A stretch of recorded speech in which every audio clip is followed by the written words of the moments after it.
Welcome back dito sa Melraps TV. For today's video, ang pag-usapan natin ngayon guys, sa mga baguhan na YouTuber na gumagawa ng mga thumbnail, at may mga bagay tayo na i-consider na dapat nating malaman bago tayo gumawa ng thumbnail.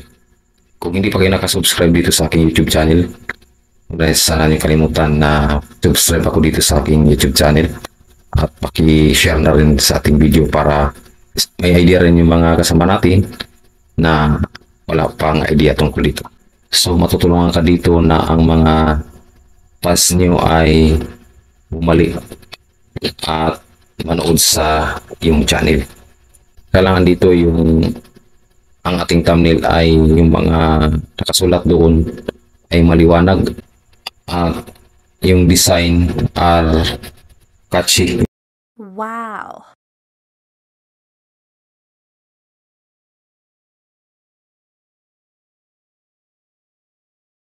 Yun po ang una nating tingnan dito, yung standard ng YouTube. Design daw natin ay kailangan na familiar tayo sa ginawa nating thumbnail. Must design to your viewer. Reference clear video. Stand out makes your other thumbnail. Wow.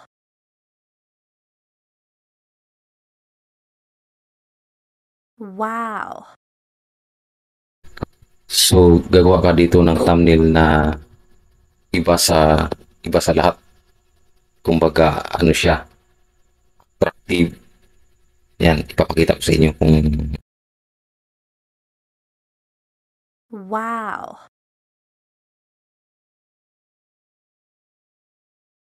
Ang thumbnail daw ay makatulong para pipiliin ka ng mga viewers natin.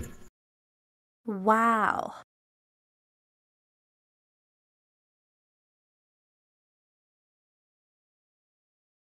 Daw malalaman kung ano ang ginagawa natin sa ating video. At sana po may naintindihan kayo at may natutunan kayo sa video na to. At huwag na sana natin kalimutan na i-subscribe niyo ako sa YouTube at follow for more.